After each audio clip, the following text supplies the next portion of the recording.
Scaling transformation में आपने अगर किसी भी ऑब्जेक्ट को ट्रांसफॉर्म करना है तो आप स्केलिंग करते हैं, तो ये भी ट्रांसफॉर्मेशन है। बेसिकली स्केलिंग में क्या होगा कि scaling altars the size of an object. आप ऑब्जेक्ट की साइज को अल्टर करेंगे, वो साइज इंक्रीज भी हो सकता है, वो साइज डिक्रीज भी हो सकता है। बट जब आपने एक ऑब्जेक्ट की साइज को अल्टर करना है तो आपको यहाँ पे स्केलिंग फैक्टर्स जो होंगे वो रिक्वायर्ड होंगे। So scaling factors Sx and scaling factor Sy. So x for x direction and y for the y axis.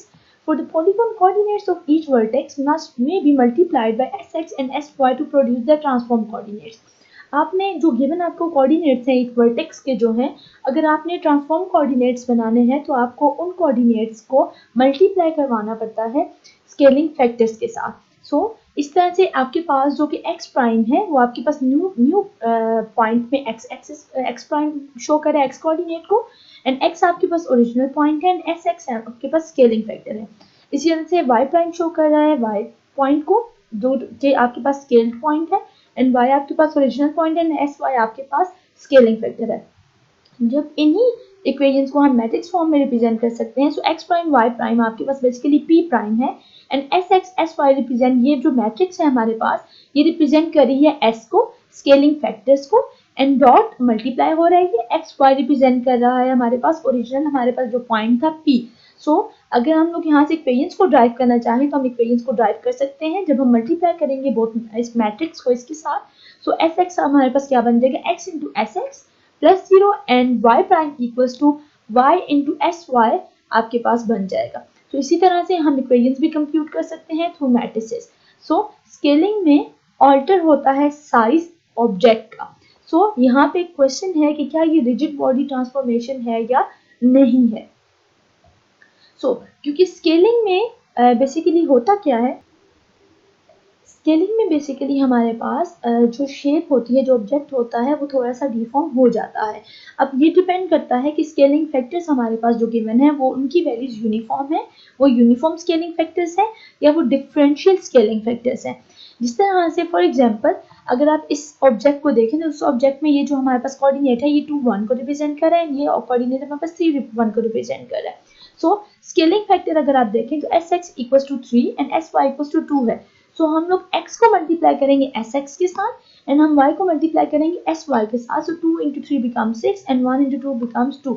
हमारे पास ये जो कोऑर्डिनेट है, फॉर एग्जांपल ये p हमारे पास p था, ठीक है, ये हमारे पास q था, ये q प्राइम बन जाएगा, एंड न्यू पॉइंट हमारे पास जो स्केल पॉइंट है वो 6 2 बन जाएगा।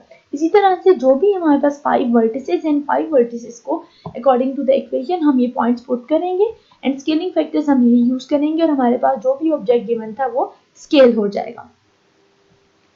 Scaling factor greater than 1 enlarge the object.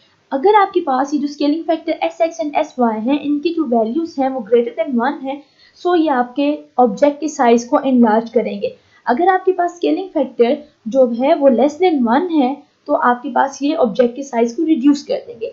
But अगर आपके पास स्केलिंग फैक्टर इक्वल टू 1 होगा तो आपके पास कॉज नथिंग, आपके पास सेम ऑब्जेक्ट जो पहले बना हुआ था वही ऑब्जेक्ट आ जाएगा, क्योंकि आपने x को मल्टीप्लाई करना है sx के साथ और आपके पास जब sx की वैल्यू 1 होगी तो आपके पास x की जो ओरिजिनल वैल्यू थी वो मल्टीप्लिकेशन के बाद भी वही कंप्यूट होगी। Next, same valued scaling factors called the uniform scaling in x and y direction. अगर हमारे पास sx एंड sy की वैल्यू सेम है so it is called, we can call that uniform scaling. तो हम इसको यूनिफॉर्म स्केलिंग कह सकते हैं कि इक्वली स्केल कर रहा है x डायरेक्शन में भी और y डायरेक्शन में भी। बट अगर आपके पास sx scaling factor and sy scaling factor जो है वो डिफरेंट वैल्यूज एग्जिस्ट कर रही हैं उनकी, so it becomes a differential scaling in x and y। So it's mean कि x डायरेक्शन में ये डिफरेंट स्केल परफॉर्म कर रहा है, ठीक है, और y डायरेक्शन में ये स्केलिंग डिफरेंट तरह से परफॉर्म कर रहा है क्योंकि इनकी वैल्यूज भी डिफरेंट है। When scaling with respect to the origin, both the size and distance from origin gets scaled. आपके पास जो साइज होता है ऑब्जेक्ट का वो भी स्केल्ड होता है और आपके पास जो डिस्टेंस होता है ओरिजिन से वो भी चेंज होता है। Size and distance from origin, for example scaling factor अगर हमारे पास 2 है तो ये डबल कर देगा साइज को भी ऑब्जेक्ट के, और बेसिकली जो डिस्टेंस होगा उस ऑब्जेक्ट का ओरिजिन से उसको भी ये डबल कर देगा। इसी तरह से अगर हमारे पास स्केलिंग फैक्टर 0.5 है सो आपके पास ये रिड्यूस कर देगा ऑब्जेक्ट की साइज को 50% और आल्सो जो डिस्टेंस है उस ऑब्जेक्ट का ओरिजिन से वो भी रिड्यूस कर देगा according to the 50%। So depend करता है कि स्केलिंग फैक्टर हमारे पास जो है वो यूनिफॉर्म है स्केलिंग या डिफरेंशियल स्केलिंग है। Scaling can be controlled by scaling with respect a fixed point. इसी तरह से हम इसको फिक्स पॉइंट के अकॉर्डिंगली कंट्रोल भी कर सकते हैं।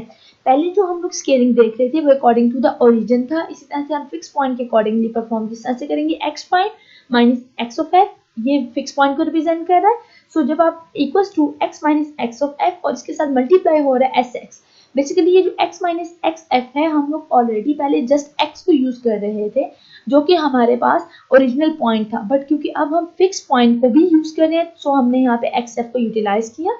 इसी तरह से y prime minus y f equals to y minus y f into s y. तो जब हम इसको मल्टीप्लाई करेंगे इक्वेशन को तो हमारे पास ये क्या बन जाएगा, x into S X minus S X into X F. इसी तरह से हमारे पास S Y into Y minus S Y into Y F बन जाएगा। इसी तरह से हमने basically X Y and Y prime, X prime and Y prime की इक्वेशन टाइप करनी है। So X prime equals to X dot S X. So इसी तरह से हमारे पास जो एक्स एफ था वो नेगेटिव था लेफ्ट हैंड पे, राइट हैंड पे आके ये पॉजिटिव हो जाएगा। सो हमारे पास दो टर्म्स बन जाएंगी जो कि एक एक्स एफ होगी एंड एक हमारे पास होगी X F into S X. So हम दोनों में से एक्स एफ को कॉमन ले लेंगे। सो इक्वेशन हमारे पास रिजल्टिंग ये बनेगी। Okay, where the terms xf into 1 minus sx and yf 1 minus sy are constant for all the points in the objects। जबकि हमारे पास ये जो टर्म्स होंगी ये कांस्टेंट होंगी हर पॉइंट के लिए, उस ऑब्जेक्ट में आपके पास जितने भी पॉइंट्स होंगे उन सब पॉइंट्स के लिए ये कांस्टेंट होगी।